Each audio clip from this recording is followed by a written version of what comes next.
vocês estão? Hoje é quarta-feira e nós temos aqui o programa Vidas para Cristo na TV Shalom, em São José dos Campos, ao vivo.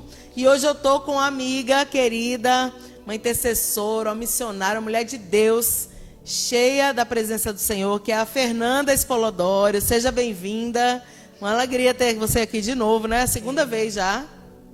A paz do Senhor, queridos amigos e irmãos que estão aí ligadinho na TV Shalom, nesse programa tão especial da pastora Cristiane.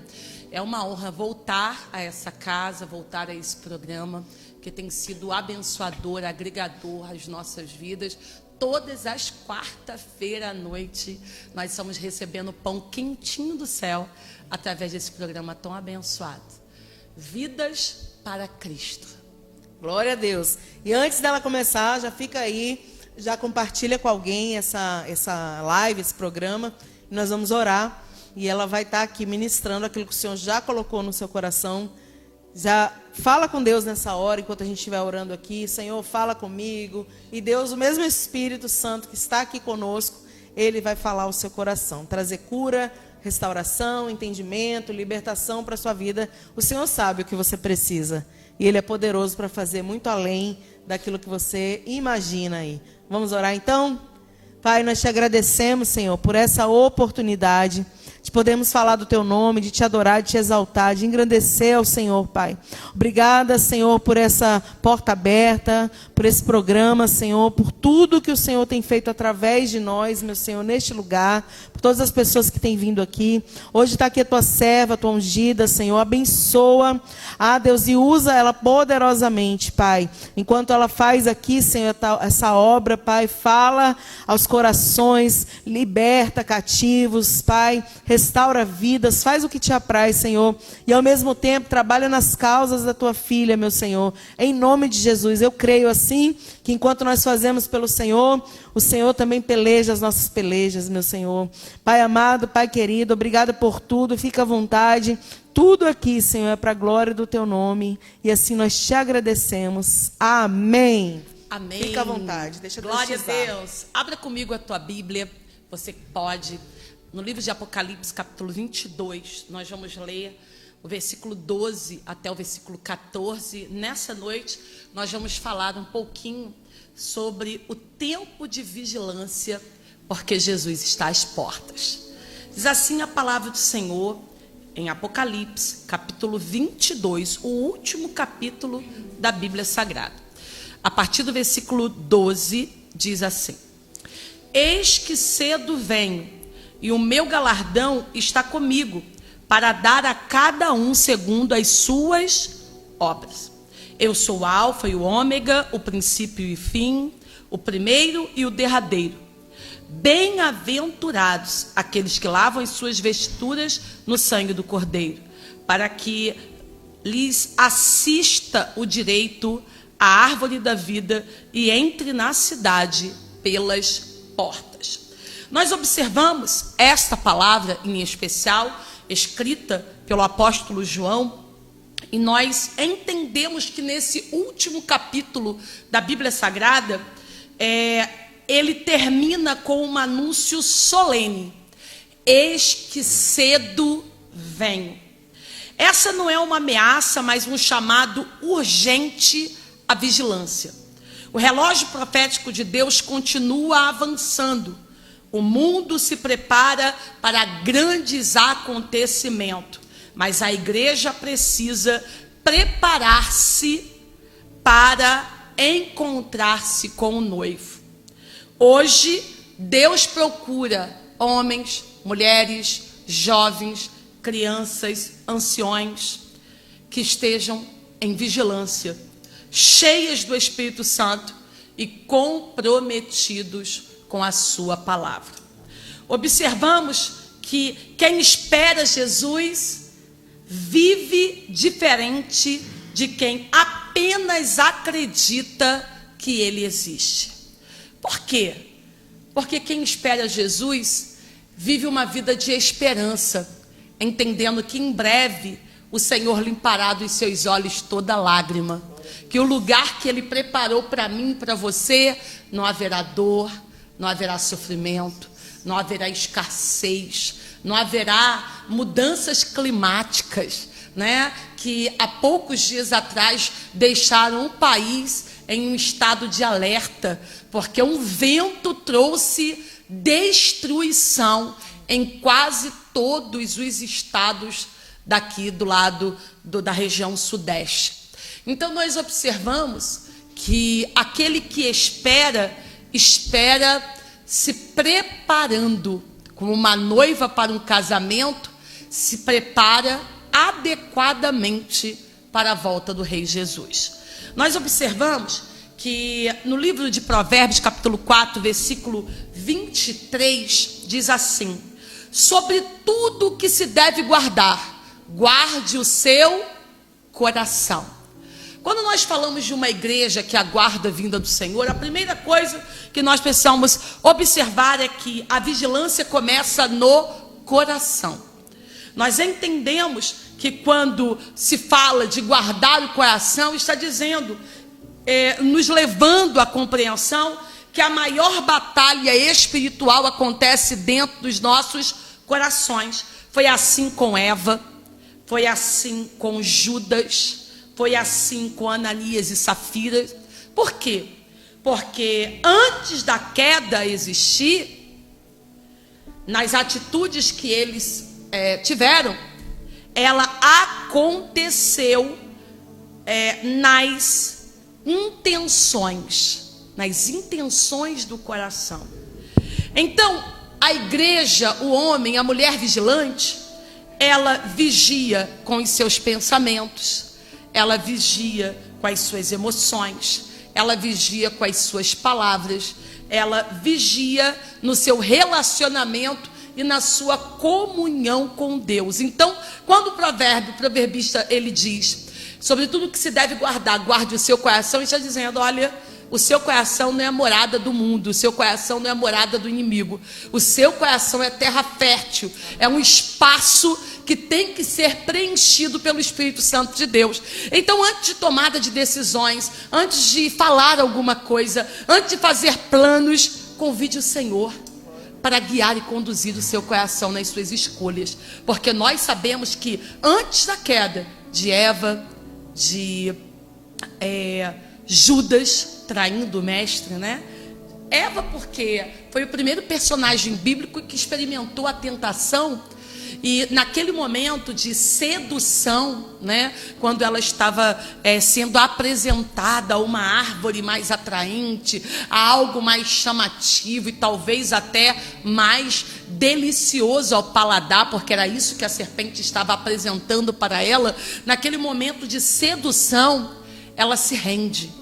Então nós precisamos entender que nem todo convite e nem toda porta é Deus que abre. Existem pessoas que tomam escolhas, fazem escolhas, né? Estabelecem novas alianças e fazem isso pela emoção, pelo calor do momento, sabe, pastora Cris? E não traz a palavra de Deus como guia e bússola nas suas tomadas de decisões, e aí colhe as consequências desse ato. Então a igreja vigilante, a igreja que aguarda a vinda do Senhor, ela tem cuidado com as suas emoções, com os seus pensamentos, com as suas palavras, com os seus relacionamentos, né? É uma terra tão vulnerável nesses dias. Eu sou terapeuta e a gente tem tratado pessoas tão adoecidas emocionalmente, principalmente por escolhas erradas e relacionamentos tóxicos. Nós estamos vivendo um tempo em que muitas pessoas engatam um relacionamento pela carência, e Provérbios fala muito sobre isso, sobre termos cuidado, né? Com os nossos relacionamentos, com as nossas escolhas, porque elas podem comprometer a nossa vida. E aí nós observamos que esses relacionamentos mal escolhidos, né? Quando você não convida o Espírito Santo, que pode acarretar uma vida de dor, uma vida de sofrimento, uma vida destrutiva. Muitas pessoas amarguradas, solitárias em um relacionamento, aprisionada em um ciclo vicioso que não consegue romper. Mas nessa noite Deus me trouxe aqui, trouxe a pastora Cris, abrindo o seu programa para dizer para você que está nos assistindo, que é tempo de vivermos uma vida de vigilância, de recalcularmos a rota, porque nós somos a igreja do arrebatamento. Em breve, Jesus voltará para nos buscar. E para isso, a partir de agora, nós precisamos mudar as nossas diretrizes, mudar o nosso comportamento. Por quê? Porque eu espero a volta de Jesus. Eu não posso agir como o mundo age. Eu tenho que agir com os princípios bíblicos, porque a palavra de Deus tem resposta para todas as nossas tomadas de decisões, para todos os nossos problemas e inquietudes. A Bíblia continua sendo o manual mais atualizado e moderno que nós poderíamos ter no tempo presente, e continuará sendo para sempre. Nós observamos que a vigilância também nos ensina que precisamos ter azeite. Quando a Bíblia fala, e eu não vou ler porque vocês conhecem esse texto da parábola das 10 virgens, que está escrito no livro de Mateus, o Evangelho de Mateus, capítulo 25, do versículo 1 até o versículo 13, vai falar sobre 10 virgens que aguardavam a vinda do noivo. E aí nós observamos que a aparência, o vestimento, tudo era semelhante entre as 10. Porém, a Bíblia fala que 5 eram prudentes e 5 eram nércias. As 5 prudentes, elas tinham uma característica diferenciada, porque elas estavam se preparando, guardando azeite em reserva. E as 5 nércias, a lamparina era igual às outras 5, mas elas não guardavam azeite em reserva. Todas tinham lâmpadas, todas esperavam o noivo, mas apenas 5 estavam se preparando adequadamente para aquele momento. O diferencial não era a lâmpada, o diferencial nessa parábola é o azeite. Porque o azeite representa intimidade, representa vida no Espírito, representa oração, representa comunhão. A igreja que está se preparando para a volta do noivo, ela tem uma vida de oração, ela tem uma vida guiada pelo Espírito Santo, ela tem intimidade com o seu Pai, e ela tem uma vida de intimidade através das Sagradas Escrituras. Ela medita nas Sagradas Escrituras, porque nós observamos que no parâmetro de comparativo de noiva para um casamento, as noivas, elas escolhem o seu vestido, o seu sapato, a sua grinalda, a sua coroa, e ela vai ali. Se ela compra com o tempo de antecedência, ela tem que ter um cuidado com aquela vestimenta, pastora Cris, para ela não amarelar, para ela não ficar com manchas. E assim a igreja do Senhor, não sabemos o dia e não sabemos a hora. Então, se nós somos a noiva, nós temos que nos preparar adequadamente para esse momento. Eu me lembro de uma madrugada de oração, estava fazendo uma campanha de oração, e de repente, naquela madrugada orando, o Espírito Santo falou comigo: filha, entre as muitas coisas que ele me revelou, mas uma coisa específica que eu quero citar aqui, por conta do tempo, o Senhor me disse: diga à minha igreja para se preparar adequadamente para a minha vinda.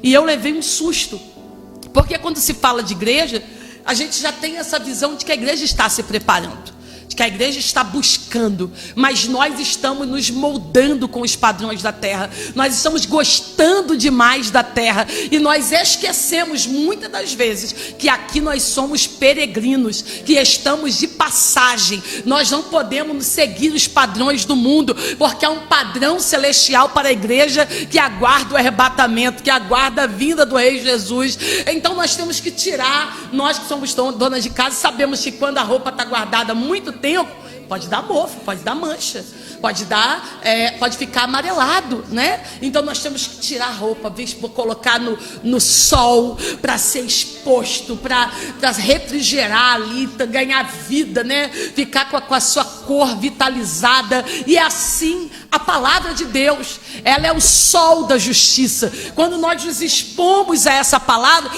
a nossa vestimenta não fica amarelada, a gente começa a ter um zelo e um cuidado na manutenção da nossa vestimenta. E aqui está falando que o azeite não podia ser emprestado, cada um deveria ter o seu, porque quando o amigo do noivo grita: aí vem o noivo, e que as lamparinas se apagam, ali elas entram em pânico, porque elas querem o azeite emprestado. Então, nós estamos falando de uma mensagem que ela tem uma metáfora, uma figura de linguagem que está utilizando esses utensílios para exemplificar a volta do Rei Jesus. Nós estamos falando de um tempo, há mais de 2000 anos atrás, onde era muito difícil a extração do azeite, principalmente à meia-noite, porque essa parábola diz que à meia-noite ouviu-se um grito: aí vem o noivo. Então foi um momento em que algumas estavam adormecidas, e nós precisamos estar atentas aos sinais que antecedem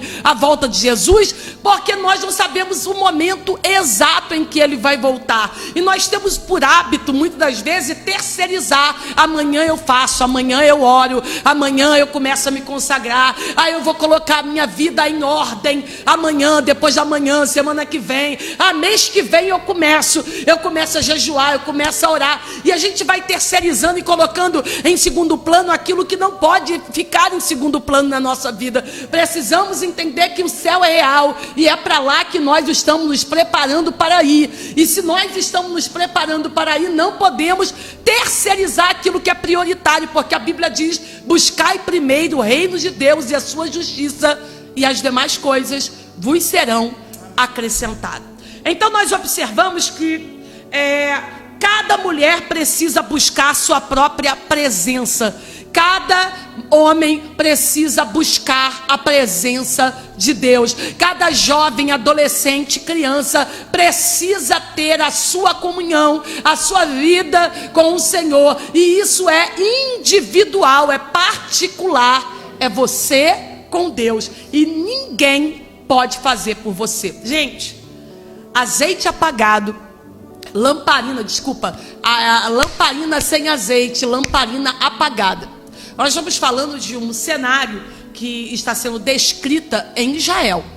Se você for hoje, a pastora Cris esteve lá, eu não sei se você percebeu, pastora, mas daquele caminho que você faz da Via Dolorosa, mas saindo da prisão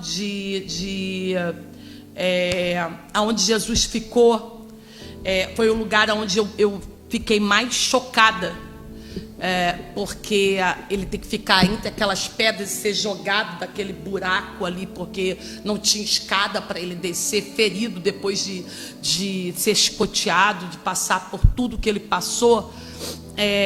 Ele sair da casa de Caifás, daquele estado, e andar por uma via que hoje está mais pavimentada, hoje está mais estruturada, mas os degraus são irregulares. Eu não sei se você percebeu isso.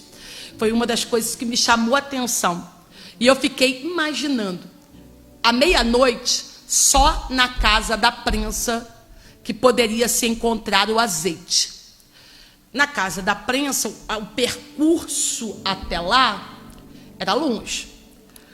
Em um território pavimentado, você até consegue se deslocar facilmente. Agora imagine um lugar que não é pavimentado. Quantas quedas, erro de rota, porque você não está com o GPS, gente, está numa escuridão. Então, o acesso é difícil, os degraus são irregulares, uns são mais largos, outros mais estreitos, uns mais largos, altos, outros mais baixos, e isso dificulta, porque quando você sobe a escada da sua casa, você já tem uma noção, mesmo sem energia, de que você vai pisar ali e vai ser tudo regular. Agora, num território que não é regular, você pode tropeçar, cair, se machucar seriamente e talvez não alcançar o seu objetivo. A Bíblia, ela é a lâmpada para os nossos pés e luz para o nosso caminho. Quando eu deixo de meditar nessa palavra, eu corro o risco da obscuridade, de caminhar em trevas, em caminhar sem luz. E quando eu caminho sem a luz, o risco de errar o trajeto é maior. Nós precisamos entender que não existe caminho sem Cristo. Ele é a porta que nos conduz a Canaã celestial. Então não adianta que você não consegue acessar esse caminho se você não meditar nas Sagradas Escrituras. Você precisa ter uma vida diária, não é apenas semanal, no culto de domingo. Isso não é uma exortação, é um cuidado para com a sua vida, porque você é a igreja que passará, viverá o arrebatamento. Eu sou essa igreja. Então eu preciso entender que o reino dos céus é um reino extremamente organizado, e o Senhor nos chama para viver uma vida diária de busca intensa das Sagradas Escrituras e também da sua presença através da prática da oração. Mas eu não posso orar e meditar nas Sagradas Escrituras sem esquecer algo fundamental: a vigilância. Então nós estamos falando nessa noite a um chamado de vigilância, porque aquele que aguarda a volta de Jesus aguarda vigiando. Então nós observamos que quem não cultiva azeite durante a espera não terá luz quando o noivo voltar. Então hoje é o tempo de avaliar o nível de azeite da sua lamparina e buscar azeite em reserva, para que em tempo de dificuldade você tenha ali a sua reserva para reabastecer a sua lamparina.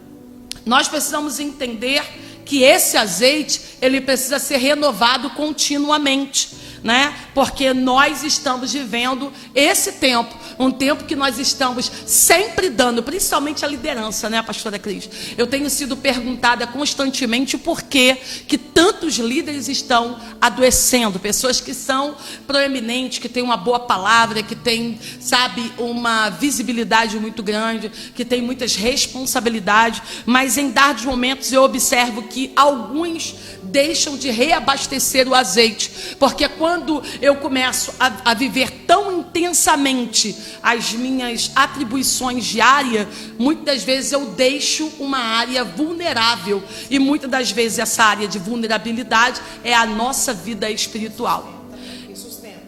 Porque a gente trabalha muito, né? Trabalha muito, aí tem que dar conta das atividades da igreja, tem que dar conta da família, tem que dar conta de alguns projetos pessoais. Tem pessoas que, além de trabalhar, além de assistir à igreja, além de cuidar da família, ainda assiste a projetos sociais. Como dar conta disso 7 dias da semana? Precisamos entender que dentro desse cronograma que nós vamos traçar de organização para a nossa vida, nós temos que priorizar o nosso tempo diário com o Senhor, para não vivermos esse tempo de desabastecimento.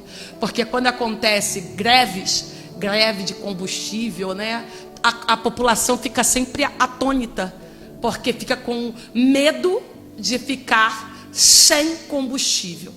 Imagine em um tempo de adversidade, que você não pode ir à igreja, talvez por uma enfermidade, por uma fatalidade, fique com uma dificuldade de estar na casa de Deus. Nós temos muitos amigos, né? Hoje nós temos a tecnologia e pode-se assistir o cultos online.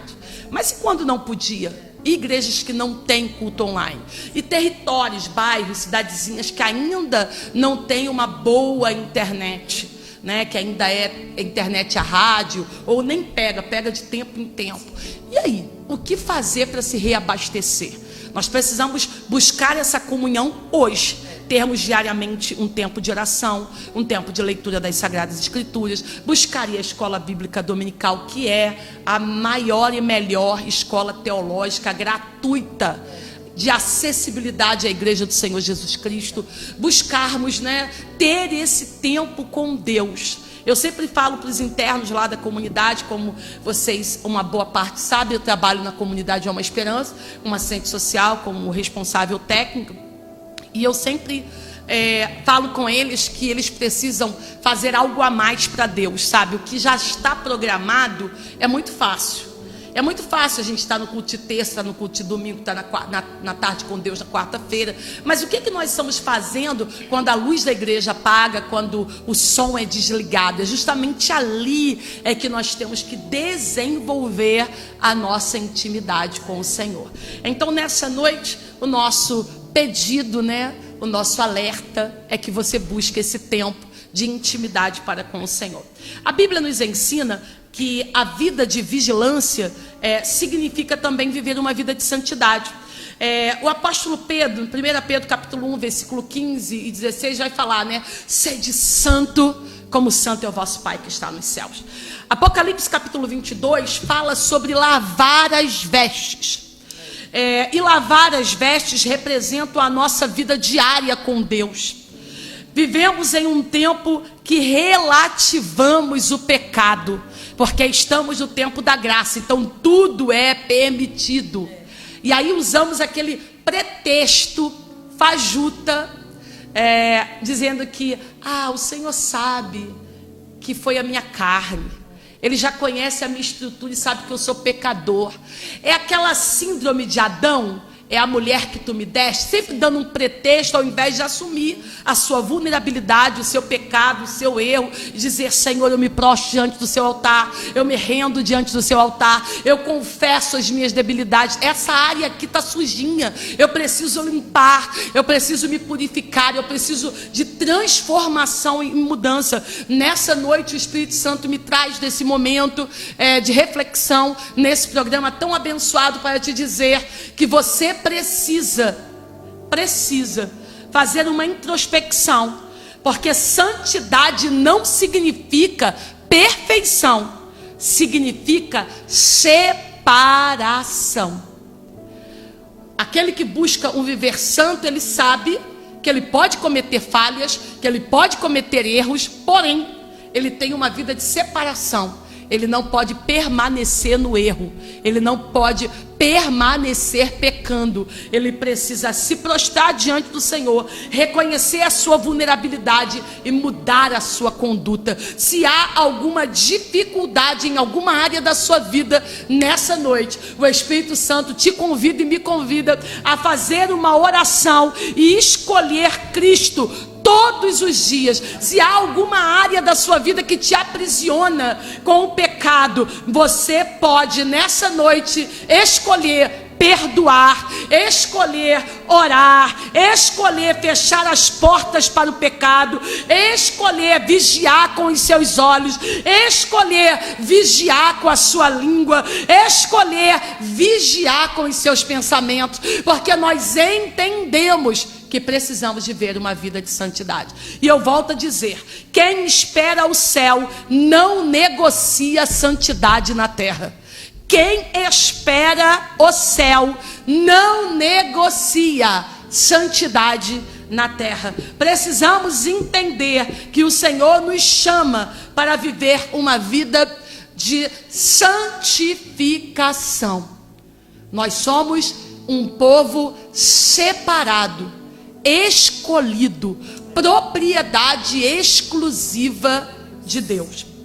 Nós observamos também que em Apocalipse capítulo 22, no versículo 12: eis que cedo venho, e o meu galardão está comigo para dar a cada um segundo as suas obras.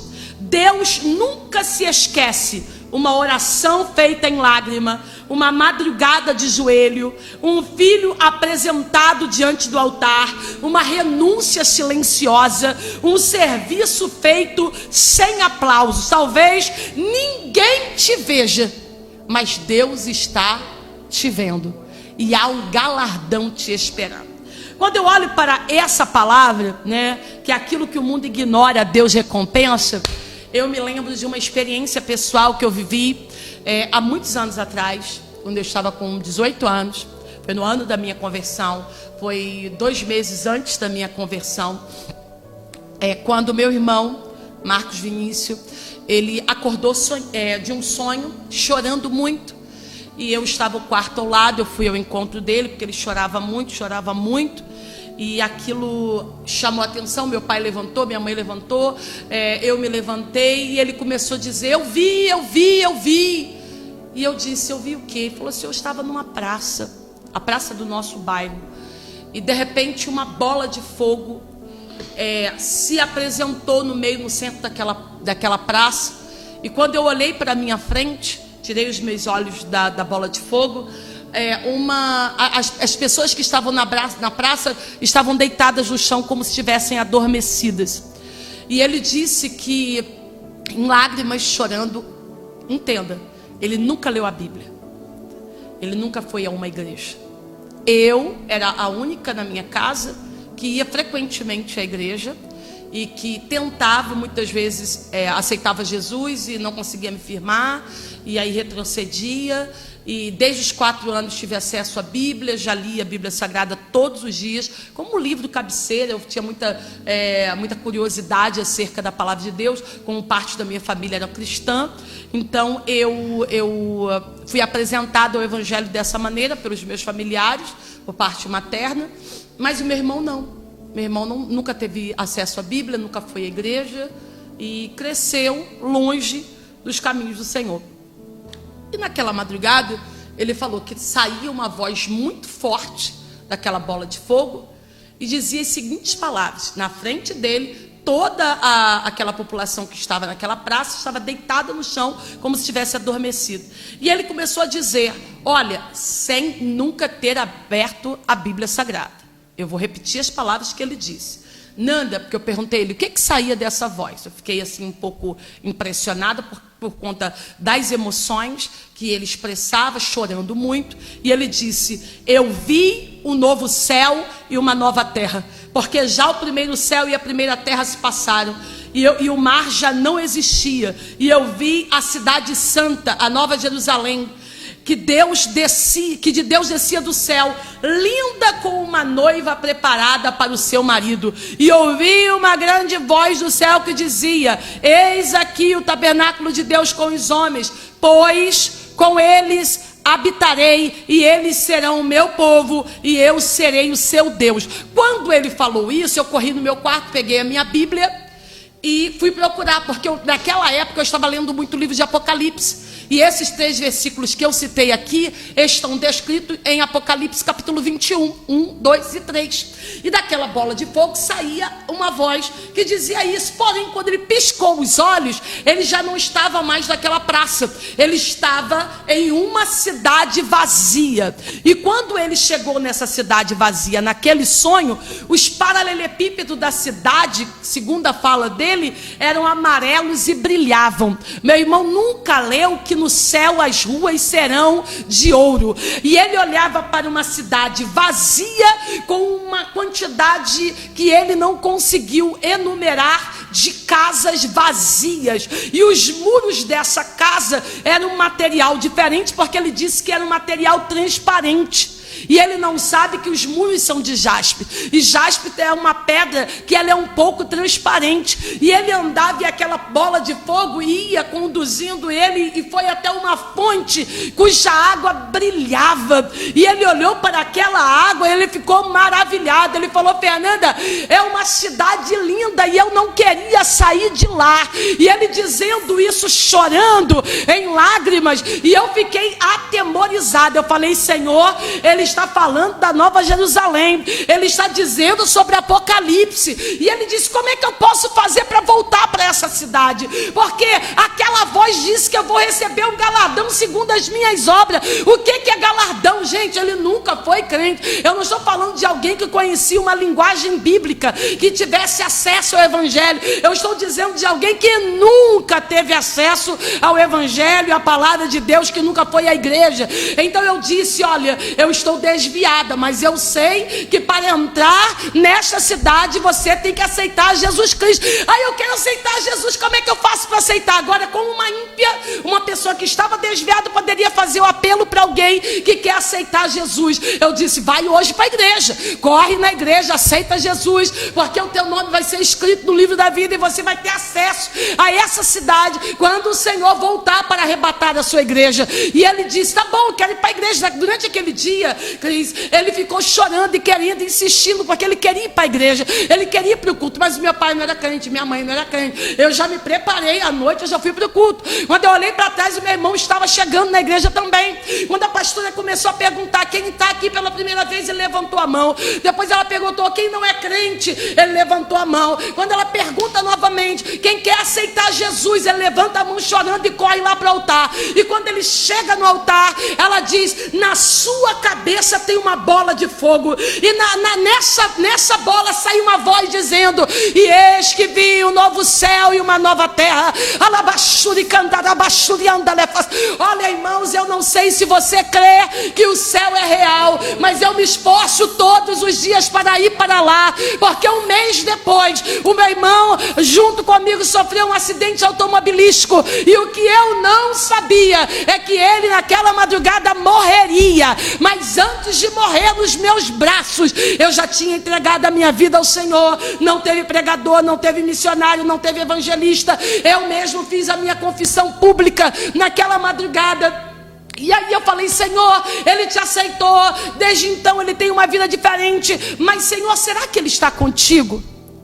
Porque eu comecei a orar para Deus ressuscitar ele, para Deus dar vida a ele, para Deus curar ele da enfermidade. Ele ainda estava vivo naqueles minutos. E aí eu comecei a orar, a chorar, pedindo para o Senhor para ter misericórdia, porque o Senhor era poderoso para efetuar um milagre. Já estava com bombeiro, com policiais em volta, e eu disse: eu creio em milagre, Senhor. E a enfermeira Cris achava que eu estava em choque pela colisão do automóvel. Meu noivo tinha morrido, minha mãe ainda estava presa na ferragem. Um amigo meu que estava atrás de mim estava muito ferido. Para você ter noção, ele ficou 2 meses em coma, com 2 dentes no pulmão. A gravidade do veículo, ele ficou contorcido como uma lata de sardinha. Mas o Senhor havia dito que o meu tempo no mundo havia acabado, e que eu iria retornar para a presença dele, porque ele tinha pressa. Naquela madrugada eu me lembrei daquela voz, daquela profecia, e eu entreguei a minha vida ao Senhor. E quando eu vim para o Senhor, eu já vim parecendo que eu era crente há muito tempo. Eu já comecei a orar alto no meio da rua, e eu já comecei a dizer: Senhor, eu creio em milagre, tu ressuscitou Dorcas, tu ressuscitou Lázaro. O que é isso para o Senhor? Eu sei que os médicos disseram que eles vão morrer, mas a última palavra quem dá é Deus. Ele é teu filho, ele é teu servo. E naquele momento Deus falou comigo pela primeira vez: filha, não me peças vida, porque ele está comigo. E o futuro dele tu conhece? Quando o Senhor falou isso comigo, eu me assustei. Primeiro porque eu ainda não conhecia, não tinha maturidade para entender que Deus falava com um homem, com alguém. Então eu me assustei, achei que poderia ser até um impacto do carro. E aí eu falei: Senhor, então seja feita a tua vontade. E o Senhor tomou para si o meu irmão. Eu quase não falo sobre o meu testemunho, essa parte em especial, nós já estamos caminhando para o fim, que eu acho que não sei nem quanto tempo nós temos aqui, mas eu não costumo falar muito, porque nós estamos vivendo em um tempo em que o povo não acredita no poder de Deus. Nós já temos vivido milagres maiores por falta de fé. O meu irmão estava morto nos meus braços, já os olhos dele já não tinham mais vida, uma névoa cresceu nos seus lábios, ele já não tinha mais oxigenação, o médico já tinha olhado e visto e determinado o óbito. Eu continuei com ele nos meus braços e eu comecei a orar. Falei: Senhor, agora eu sou crente, eu não aceito perder nenhum membro da minha família para o diabo. Eu quero ter convicção de que ele está contigo. Eu quero ter convicção da eternidade, que ele está com o Senhor. Ele te aceitou, é uma criança de 12 anos, mas eu quero ter convicção. Porque naquele tempo, há muitos anos atrás, as crianças não eram tão avançadas como hoje, Hoje, criança de 12 anos, se você bobear, já está tão avançado mentalmente que já quer namorar, já quer fazer um monte de coisa. Mas naquele tempo, as crianças ainda brincavam, A minha brincou até 14 anos, mas hoje em dia isso está reduzindo, Precocemente eles já estão se adultizando. Mas enfim, eu orei novamente. E eu fiz uma oração, falei: Senhor, se ele está contigo, faz ele voltar a viver. E ele já tinha morrido há alguns minutos. Não havia ocorrido uma ressuscitação ou alguma tentativa médica. E quando eu comecei a orar, o meu irmão voltou a viver. Ele voltou a respirar, voltou a piscar os olhos, voltou a rir. E eu abracei e o Senhor falou comigo: não peças para que eu prolongue os dias deles, porque haverá sofrimento e dor. Tu não conheces o futuro dele. E naquele momento eu tive que fazer a segunda oração mais difícil, porque não é fácil, gente, você perder quem você ama. Eu estava ali vivendo um momento de dor, assustada pela velocidade dos fatos, de tudo estava acontecendo muito rápido. O meu noivo já havia sido retirado do carro 3 meses antes do nosso casamento. Sonhos que estavam sendo interrompidos naquela hora, e a minha família experimentaria uma dor muito profunda. E aí eu pedi para o Senhor: Senhor, então refrigera a nossa alma. Senhor, traz um bálsamo no coração dos meus pais, nos ajude a viver esse tempo e estabeleça a sua vontade. Naquele momento, um sopro do pé até a cabeça. Eu senti aquele sopro e o Senhor tomou para si o meu irmão. Então, quando eu falo de Apocalipse capítulo 22, eu falo com esperança, porque é para lá que eu quero ir, Cris. Para essa cidade que meu irmão viu, sabe? Eu luto todos os dias para vigiar, não sou perfeita, porque eu disse aqui, santidade não significa perfeição, significa separação. É quando você se separa, você escolhe viver para Deus. Nós precisamos escolher viver para Deus todos os dias. Precisamos entender que nós somos propriedade exclusiva de Deus. E caminhando para o final desta palavra, eu quero dizer, que nós precisamos voltar-nos para Deus. Jesus diz: eis que cedo venho. Cedo significa que a sua vinda será repentina. Hoje ainda há oportunidade de restaurar a comunhão com Deus, ainda há tempo de voltarmos ao primeiro amor, ainda há tempo de perdoar, ainda há tempo de abandonar pecados escondidos, porque é muito fácil vivermos uma vida externa de santidade, mas o que acontece, sabe, aquelas áreas que não são acessíveis, que só o Senhor conhece. Nessa noite é tempo de abandonar os pecados ocultos. Precisamos entender que talvez você tenha sido ferido, ferida, traído, traída, rejeitado, rejeitada, abandonada, sobrecarregada. Mesmo assim, Deus continua chamando você para permanecer vigilante. Não permita que a dor apague a sua chama, apague a sua lamparina. O sofrimento pode até marcar a sua história, mas não pode determinar o seu destino. Só quem pode determinar o seu destino é você.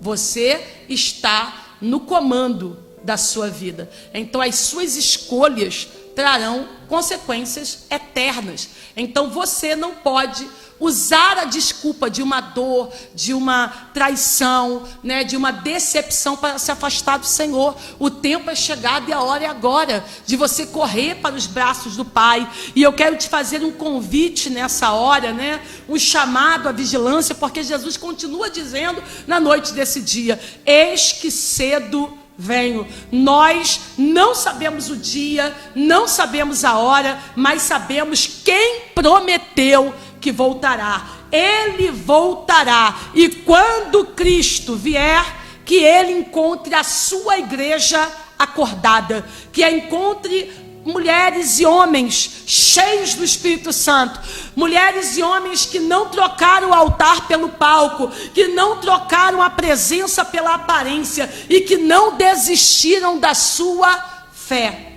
Hoje nós convidamos você que está nos assistindo, com essa breve palavra, a retornar para o altar do Senhor e refazer a sua aliança. Você que está nos assistindo pode dizer assim: sim, eu quero voltar nessa noite para a presença do Senhor. Eu quero refazer a minha aliança com Deus.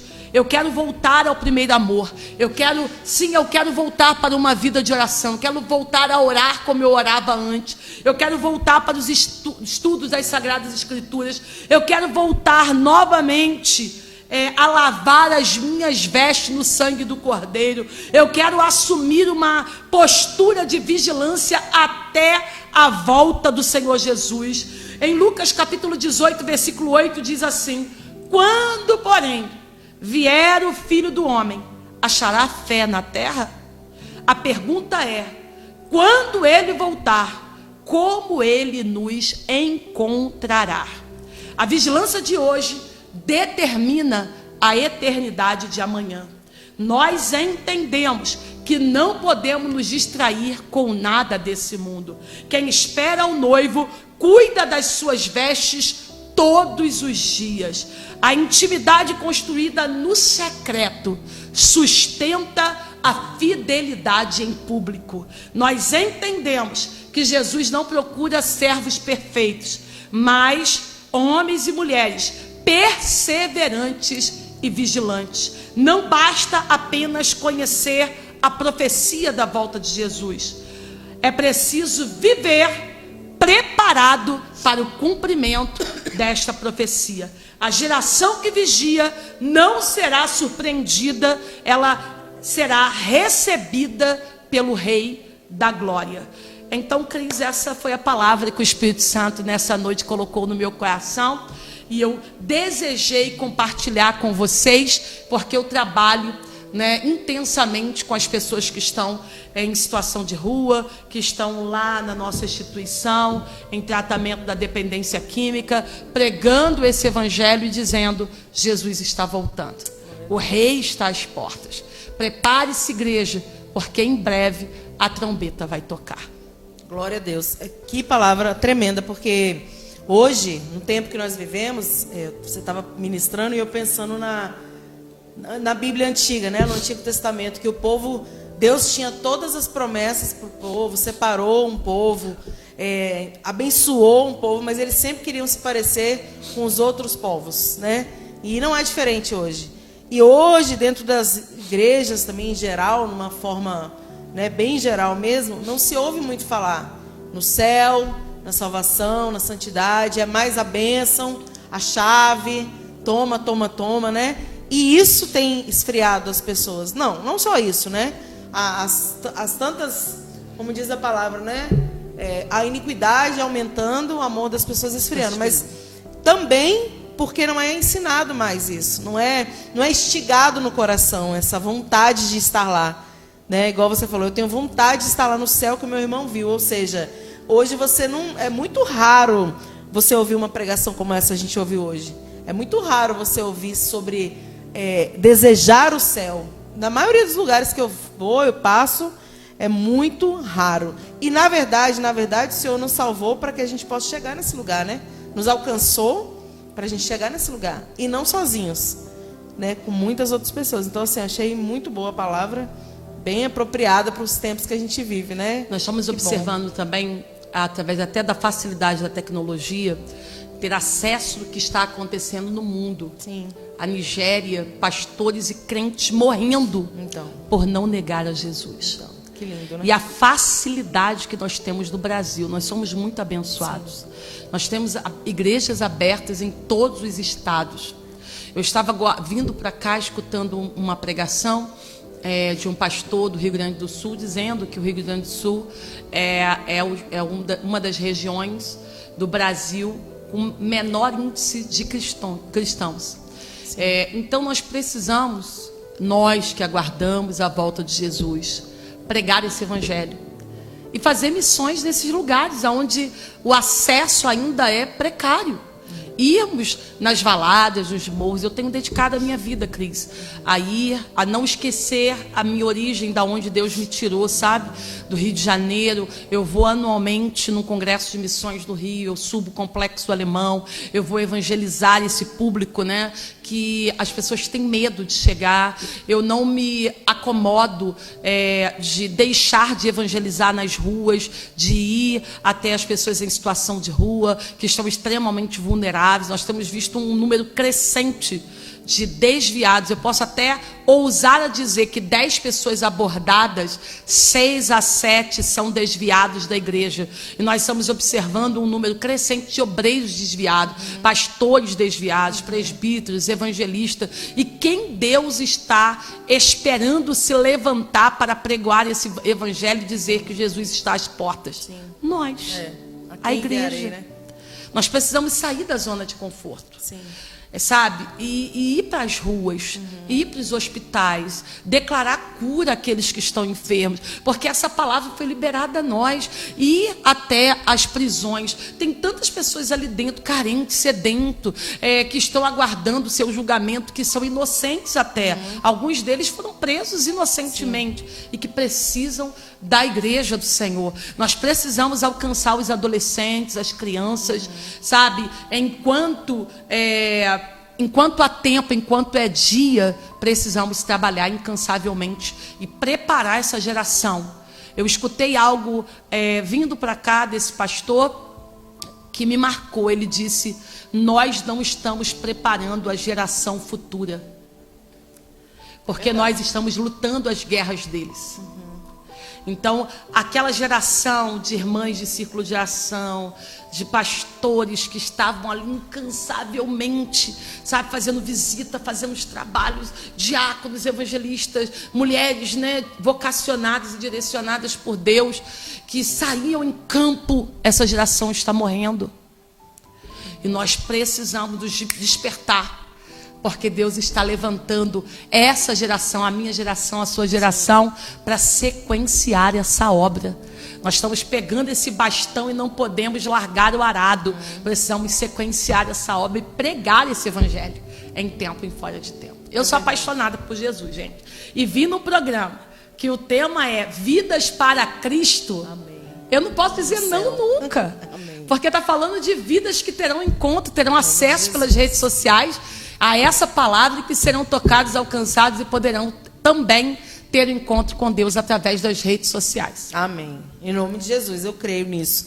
E é verdade, né? Eu imagino que essa quantidade de gente afastada, desviada, também é porque não teve um encontro verdadeiro com Deus, né? Porque quando se tem um encontro verdadeiro... Mas por que não teve? Porque talvez, como a gente falou, não é mais ministrado tanto, imputado, né, no coração, tanto essa parte, né, da volta.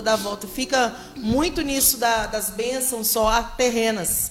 Como você falou, o coração fica na terra. Você começou falando sobre isso. O coração das pessoas fica muito ligado na terra. Então, qualquer vento, qualquer probleminha... Né? Não tem a raiz, base não tem não raiz, é sólida, então, né? A casa não foi firmada na rocha. Não está firmada na rocha. Então, assim, por isso nós vemos uma quantidade enorme de pessoas que estão ou desviadas ou fracas na fé. Estão dentro da igreja, mas elas não têm estrutura também.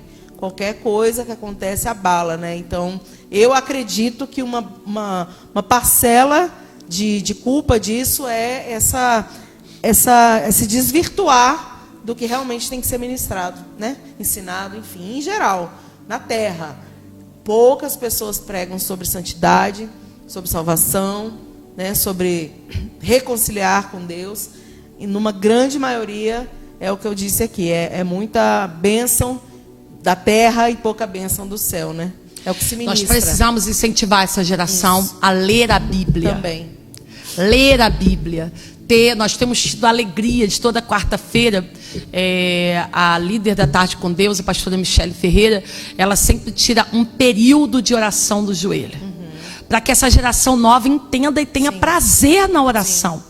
Nós temos um pastor abençoadíssimo, o pastor André, tem incentivado a igreja a orar. Então, nós precisamos seguir essa liderança e ensinar o povo a orar. Sim. A ter prazer em meditar nas sagradas. Eu parei, pastora Cris, de perguntar, em dados momentos de ministração, quantas pessoas leram a Bíblia Sagrada de Gênesis e Apocalipse. Porque a gente fica triste de saber que a bússola não está sendo lida. Essa cartilha espiritual, esse livro, esse manual. ele não é lido por todo crente. Então as bases ficam frágeis. E quando lê, versículos Chaves, soltos, né? Chaves, e geralmente nada que vai exortar, que vai transformar, né? Geralmente são coisas que vão só consolar ali o coração e não exortar realmente. Mas é isso, né? Que bênção, essa palavra foi uma bênção, e que nós possamos ser assim, né? Essa luz, que a gente tem que ser a luz, né, no mundo, sal na terra, é para isso que o Senhor nos chamou.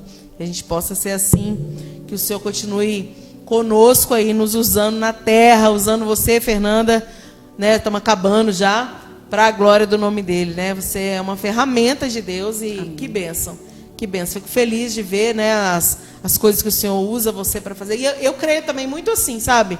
Cada um tem um chamado, como o nosso pastor pregou ontem, né? Nós somos da Assembleia de Deus, ali em Missão, aqui em São José dos Campos.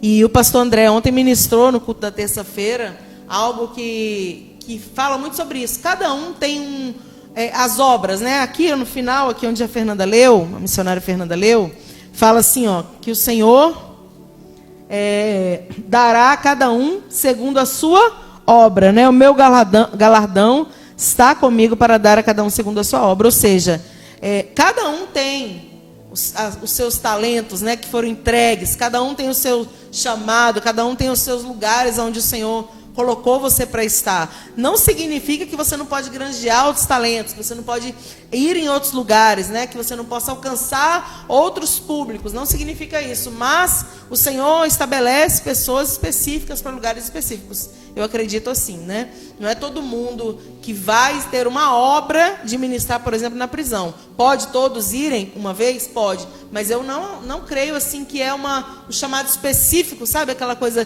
Tem gente que tem o dom, até porque sabe como trabalhar naquele lugar. Hospital, a mesma coisa. Nós somos chamados para estar em todos esses lugares. Porém, eu creio que há específicas obras para específicas pessoas mais forte, entendeu? O que eu estou querendo dizer?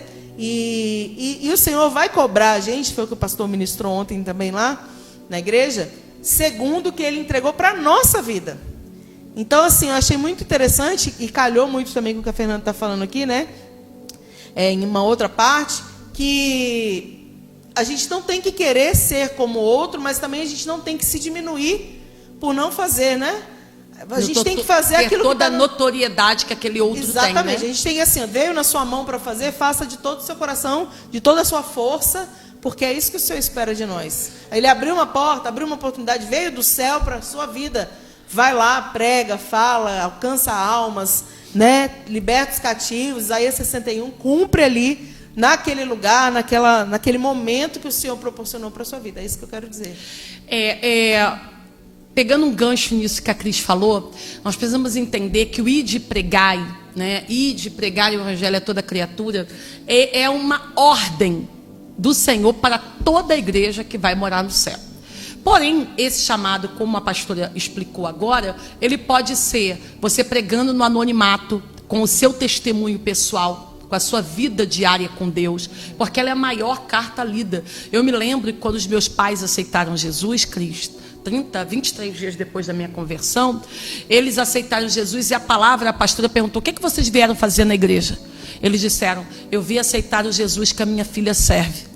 Porque o meu testemunho foi a pregação para que eles se convertessem. E através da minha vida, a minha primeira missão foi alcançar a minha família. Então eu ganhei a minha avó paterna, os meus tios, alguns tios que estavam por parte materna desviados para o Senhor Jesus. Hoje são pastores, evangelistas, são diáconos da igreja, presbíteros da igreja. Então nós observamos que a nossa família é o primeiro campo missionário. Precisamos pregar. Mas eles ainda têm um duro coração. Já vai profetizando no ambiente, vai varrendo a casa, declarando a salvação no lar, vai passando a roupa, profeticamente declarando: essa roupa vai ser vestida pelo meu filho, pelo meu marido, pelas minhas filhas, para ir para a igreja, para cultuar o Senhor. Eu estou limpando o sapato, porque eu fazia isso, gente. Porque o sapato do meu pai vai ser para ele andar, para caminhar para a igreja. E eu ia lá, varria a minha casa e eu falava: eu consagro esse ambiente ao Espírito Santo, porque não haverá legalidade no reino espiritual, para que ele se oponha ao evangelho, meu pai e a minha mãe, mas eles terão um encontro genuíno com o Senhor Jesus. E isso já fazem 33 anos. que a minha família serve ao Senhor Jesus Cristo. Eu tenho um pai que é um sacerdote, que é um pastor, a minha mãe é uma mulher de Deus. Então hoje eu posso declarar que eu e a minha casa servimos ao Senhor. Então Deus tem me dado filha, neto, meu neto, já fico profetizando sobre a vida dele. Então às vezes nós esperamos obras grandes, mas o primeiro projeto é a nossa casa. E aí na nossa rede de amizade nós podemos semear através das redes sociais. A nossa rede social pode ser um fruto de evangelização, um instrumento de evangelização. Talvez você não consiga ter a habilidade de falar muito, mas você pode escrever ali um textinho, colocar um chocolate e dar no hospital na hora que você está ali passando por uma consulta, no momento de vulnerabilidade de alguém que está numa emergência. Talvez Deus vai te usar, porque, gente, como eu falei, eu sou apaixonada por Jesus. Então eu já trabalhei no leprosário, que é uma área que ninguém gosta de evangelizar, na área hospitalar. Eu já trabalhei em penitenciária de segurança máxima, masculina, aqui em Tremembé. Já tive acesso a algumas figuras públicas assim que são conhecidas na nação, que estão presas ali. Tive a oportunidade de falar de Jesus. Então, Deus me deu... Mas assim, o público que eu tenho hoje, pastora Cris, me identificado mais para evangelizar, são crentes desviados. É o meu público-alvo hoje, além das pessoas em situação de rua, que eu recebo, né, lá na instituição, que vem da drogadição. Então, são dois públicos distintos, mas eu me identifico dentro da igreja com as pessoas que estão fragilizadas na fé, que já estão parando de cultuar, que já estão parando de ir à igreja, os soldados feridos, de rastrear, de identificar e de evangelizar e trazer para perto, trazer para o aprisco novamente. Então, o que não pode é você ser uma figueira estéril. Isso aí. Glória a Deus. Você precisa frutificar em todas as estações. Aí já dá outra pregação, né, pastora? A gente já tem que acabar, gente. Nós estamos chegando ao fim. Nós já chegamos ao fim. Eu vou pedir para a missionária Fernanda estar orando para encerrar. Tem pedido de oração aqui no YouTube. Eu ia falar agora. Dalila Coutinho está pedindo ore pela minha família, né? Enfim. E aí ela vai orar por vocês, né? Você que está aí na sua casa, fica ligado aí. Se tiver mais algum pedido de oração, coloca aqui. Mas nós vamos orar para encerrar, porque nosso tempo já foi embora. Mas foi uma bênção, agradeço, viu? Muito, agradeço também por se deixar usar, né, pelo Senhor, por uma palavra tão necessária para o nosso tempo, né, tão importante. Amém. Glória a Deus. Prazer e a gratidão é minha. Gente, vamos orar. Dalila, ela faz parte de um projeto que eu tenho chamado Hope. Tem algumas meninas aqui conectadas. Eu quero agradecer a participação de todas elas aqui nesse programa ao vivo. E vocês que ainda irão assistir, que Deus abençoe também a sua vida. Vamos orar? Pai eterno, Pai de amor, Senhor, estamos em Tua presença. A Tua palavra foi ministrada, uma palavra de alerta, de vigilância. Senhor, te pedimos nessa hora, por misericórdia e amor, que Tu venha ir de encontro a Dalila, Senhor, ali em Guarulhos, que Tu possas, ó Pai, alcançar o seu coração, que a paz que excede todo entendimento possa envolver a sua alma, que a sua família seja guardada e protegida por Ti, porque ela pediu pelos seus familiares, pelos seus filhos. Meu Deus, que Tu possa guardar a filha dela que está nos Estados Unidos e todos os demais familiares, ó Pai. Te pedimos também por todos aqueles que estão presentes, conectados nesse programa, que as suas vidas sejam alcançadas pelo Teu Espírito Santo e que essa palavra que foi ministrada nessa noite possa trazer uma introspecção, uma avaliação interna da sua conduta e que possamos escolher viver uma vida de vigilância, nos preparando para a volta do Rei Jesus. Tu estás às portas, Senhor, os sinais são evidentes, sinais da natureza, sinais do aumento da violência, sinais, Senhor, do esfriamento do amor, Senhor, os sinais da multiplicação da ciência e da tecnologia. Nós sabemos que devemos olhar para a bússola que é Jerusalém e devemos orar pela paz de Jerusalém. E nós sabemos, ó Pai, tudo o que tem acontecido no mundo são prenúncios da volta do Senhor Jesus Cristo. Que consigamos, ó Pai, estar em alerta, permanecer em alerta, porque os céus é real. E é para lá que nós iremos, no nome de Jesus. Que todo obstáculo, que tudo aquilo que afasta a comunhão, que tudo aquilo que impede uma vida de temor e santidade, seja repreendido nessa noite. E consigamos ser reconectados à videira verdadeira, para sermos instrumentos, árvores frondosas, que dê fruto nesse tempo, para ganharmos muitas almas, para abençoarmos muitas vidas em teu nome. Senhor, aleluia, queremos despedir o teu povo em paz, porque eles terão paz para dormir, terão uma semana abençoada, a sua casa, a sua família e seus projetos serão abençoados, mas o que mais nós desejamos é que todos eles tenham uma vida de intimidade e temor e fidelidade para contigo.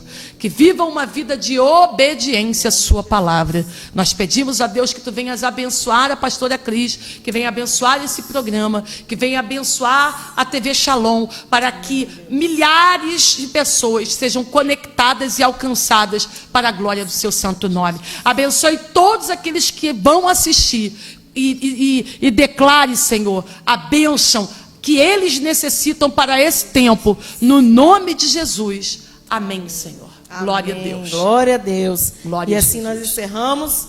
Que você fique nessa paz aí do Senhor. Que Deus abençoe você, sua casa e a sua família. E até a semana que vem, se o Senhor nos permitir. Tchau, tchau. Deus abençoe. Beijo, gente.